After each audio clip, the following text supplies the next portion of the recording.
สวัสดีครับพบกับผมช่างพ่อบ้าน DIY นะครับวันนี้ผมจะมารีวิวไม้ไร้สายตัวนี้นะครับเดี๋ยวเรามาแกะดูข้างในนะครับตัวนี้ราคาอยู่ที่390กว่านะครับได้ไม้อยู่2ตัวนะครับตัวนี้รวมค่าส่งอีกก็ประมาณ400นิดๆนะครับตัวนี้คือตัวรับสัญญาณนะครับส่วน2ตัวนี้คือไม้นะครับอันนี้ก็หนีบเสื้อได้นะครับเนี่ยหนีบสายชาร์จอยู่ข้างล่างตรงนี้นะครับสายชาร์จมันจะเป็น Type C นะครับแล้วก็ตัวนี้ต่อกับโทรศัพท์ที่หัวแบบนี้ได้นะครับเรามาดูวิธีการใช้กันนะครับแล้วก็เอาตัวนี้เสียบตูดเข้าไปนะแล้วมันก็จะมีไฟกระพริบตรงนี้นะครับชาร์จไหมเนี่ยสีเขียวนี่นะครับแล้วทีนี้เราก็เปิดตัวนี้กดเลยนะครับกดปุ๊บเนี่ยมันก็จะมีสีเขียวขึ้นนะครับแสดงว่ามันสามารถใช้งานร่วมกันได้แล้วนะครับแล้วก็สามารถถ่ายได้อัดเสียงได้เลยนะครับแต่ถ้าเกิดว่าของใครที่อัดเสียงไม่ได้นะผมแนะนำให้เราลองเช็คโทรศัพท์มือถือของเราเนี่ยมี3อย่างต่อไปนี้ไหมนะครับอันดับ1ก็คือให้เช็คแก้ไขข้อบกพร่องมือถือ USB ก่อนนะครับเช็คดูว่ามันเปิดใช้งานหรือยังนะครับถ้าเกิดว่ามันยังไม่เปิดใช้งานเนี่ยให้เราทำตามนี้นะครับอันดับแรกเลยนะครับเราก็มาที่การตั้งค่านะครับเสร็จแล้วเราก็เข้ามาที่เกี่ยวกับโทรศัพท์นะครับคลิกเกี่ยวกับโทรศัพท์เสร็จแล้วเราไปที่เวอร์ชันนะครับคลิกเข้าไปครับแล้วก็ที่หมายเลขบิลนะครับอันดับแรกนี้นะคลิกไป7ครั้งนะครับ1 2 3 4 5 6 7เสร็จแล้วขณะนี้คุณอยู่ในโหมดนักพัฒนานะครับแล้วเราก็แบ็กกลับไปนะครับกลับไปเลยนะครับแล้วเราก็ไปที่การตั้งค่าเพิ่มเติมนะครับตรงนี้นะการตั้งค่าเพิ่มเติมเนี่ยจะเห็นว่ามีตัวเลือกสำหรับนักพัฒนาซอฟต์แวร์ขึ้นนะครับแล้วเราก็คลิกเข้าไปที่สำหรับการพัฒนาตรงนี้เลยนะครับแล้วเราก็ไปดูที่การแก้ไขข้อบกพร่อง USB นะครับแล้วเราก็ทำการเปิดตรงนี้นะครับอนุญาตให้แก้ไขข้อบกพร่องหรือไม่แล้วก็กดตกลงนะครับเนี่ยมันก็แค่นี้นะครับหลังจากที่เราทำตรงนี้เสร็จนะครับข้อ2เราก็มาตั้งค่าตรงนี้ต่อนะครับแล้วก็เลื่อนมาตรงนี้นะครับมาหาคำว่าการตั้งค่าเพิ่มเติมนะครับโทรศัพท์แต่ละยี่ห้อแต่ละรุ่นจะ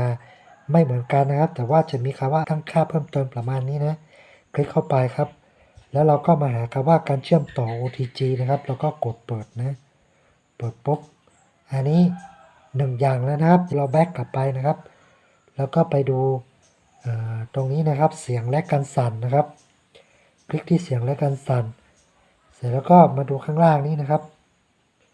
ดูเพิ่มเติมนะครับเพิ่มเติมหรือว่าเครื่องโทรศัพท์บางยี่ห้อบางเครื่องบางรุ่นอาจจะเขียนว่าอื่นๆแล้วก็คลิกเพิ่มเติมอื่นๆเข้าไปแล้วเราก็คำว่าอุปกรณ์เริ่มต้นนะครับคลิกเข้าไปถ้าของใครที่เป็นเลือกอัตโนมัติอย่างนี้นะให้เราคลิกแล้วเรามาเลือกเป็น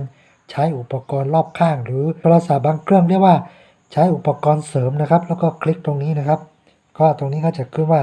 ใช้อุปกรณ์รอบข้างหรืออุปกรณ์เสริมนะครับโอเค3อย่างนี้นะครับ3อย่างนี้คือ3อย่างที่สำคัญที่สุดที่เราจะสามารถเชื่อมต่อกับตัวไมค์ไร้สายตัวนี้นะครับถ้าใครที่เข้าไปดูแล้วไม่มีเนี่ยขอให้ไปตั้งค่าให้เรียบร้อยก่อนนะครับอย่างผมเนี่ยงมทั้งวันเลยเสียเวลามากนะครับนี่เสร็จแล้วก็มาเสียบเลยนะครับเสียบมือถือเสียบแล้วเราก็สามารถใช้งานได้เลยนะครับเนี่ยสีเขียวขึ้นแล้วอันนี้ก็ขึ้นแล้วนะครับมันก็ขึ้น2ที่แล้วก็ผมจะลองให้ทุกท่านดูนะครับตอนนี้ไมค์นะครับอยู่ที่หน้าอกผมแล้วนะครับเราลองทดลองดูว่ามันสามารถอยู่ห่างกันได้ประมาณกี่เมตรนะครับผมลองถอยดูนะตรงนี้ประมาณ3 เมตรครึ่งนะครับถอยมาเรื่อยๆตรงนี้ประมาณ7 เมตรนะครับ7 เมตรแล้วก็ถอยมาอีกนะครับถอยอีกที่ใต้ต้นไม้เลยนะตรงนี้ประมาณ10 เมตรนะครับก็ค่อนข้างไกลแล้วนะอันนี้ได้ยินเสียงชัดไม่รู้นะครับเดี๋ยวผมต้องไปลองฟังดูนะถ้าชัดเจนก็คือถือว่าโอเคใช้ได้นะครับโอเคนะครับจากการทดลอง ถอยห่างกันประมาณ10 เมตรนะครับก็ยังชัดแจ๋วเลยนะครับก็สำหรับใครที่มีโทรศัพท์ที่เป็นรุ่นพอร์ตแบบนี้นะครับก็สามารถเอาตัวนี้พ่วงแบบนี้นะครับต่อเข้าไปได้นะครับโอเคครับสำหรับการรีวิวตัวไมค์ตัวนี้นะครับไมค์ไวเลสลาวาลีเออร์ตัวนี้นะครับผมไม่แน่ใจว่าอ่านถูกหรือเปล่านะก็จบเพียงเท่านี้นะครับสำหรับใครที่อยากได้นะครับก็สามารถคลิกลิงก์ใต้คลิปหรือว่าที่คำอธิบายของคลิปนี้นะครับสั่งซื้อได้นะครับมันมี3แบบก็คือมีแค่นี้ก็ประมาณ100 กว่าบาทนะครับแต่ถ้ามีตัวไมค์2ตัวกับตัวรับสัญญาณอีกก็เป็นประมาณเกือบ300นะครับแล้วก็เพิ่มตัวนี้อีกก็เกือบ400นะครับราคาอาจจะขึ้นลงแล้วก็แล้วแต่ละร้านเขานะครับเราก็ไปเลือกเอานะครับโอเคครับใครชอบคลิปนี้ก็กดไลค์กดแชร์กดติดตามให้ผมด้วยนะครับขอบคุณที่ติดตามชมครับสวัสดีครับ